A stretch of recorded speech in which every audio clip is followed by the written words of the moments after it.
Bonsoir mesdames, bonsoir messieurs et bonsoir Anne.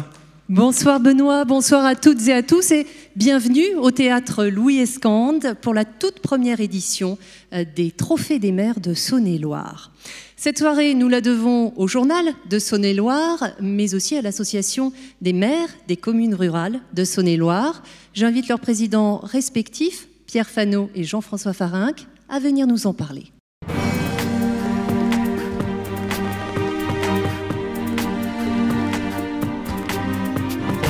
Bonsoir Jean-François Farinck, bonsoir Pierre Fano, PDG du JSL. Alors cet événement, je le disais, c'est la première fois qu'il se tient en Saône-et-Loire. En revanche, il est devenu un incontournable dans le Rhône.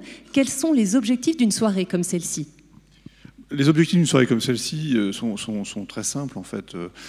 Les communes, leurs habitants, leurs maires, c'est notre quotidien. Nos colonnes sont remplies de ce qui se passe dans vos communes, sont remplies des actions que vous menez, qu'elles soient positives, pas toujours bien comprises, qu'elles soient événementielles, qu'elles soient dramatiques.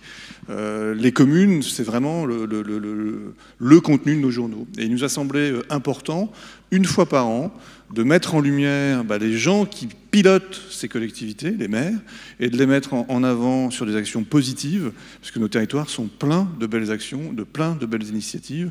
Et je pense que c'est vous renvoyer l'ascenseur qu'une fois par an, avoir cette démarche. Merci Pierre Fano. Puis on a également quelques questions pour Jean-François Farinck, je vous laisse lui passer le micro. Président de l'UMCR 71, l'Union des maires des communes rurales de Saône-et-Loire. Alors on sait que c'est pas toujours facile d'être un maire d'une commune rurale. Est-ce que justement ça fait du bien ce soir de savoir qu'une dizaine d'entre vous vont se voir remettre un trophée? Est-ce que pour le moral des troupes, dire que oui, les maires, les petits maires, les maires ruraux sont au travail, ça fait du bien? Oui, alors c'est pas toujours facile d'être maire d'une commune rurale. Je pense que c'est pas plus facile non plus d'être maire d'une petite, moyenne ou grande commune.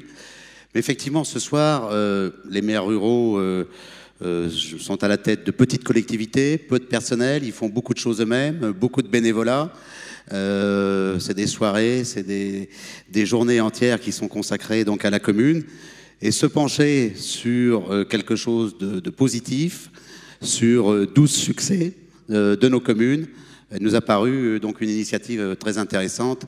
Et donc c'est bien pour ça que nous sommes aux côtés du journal de Saône-et-Loire ce soir.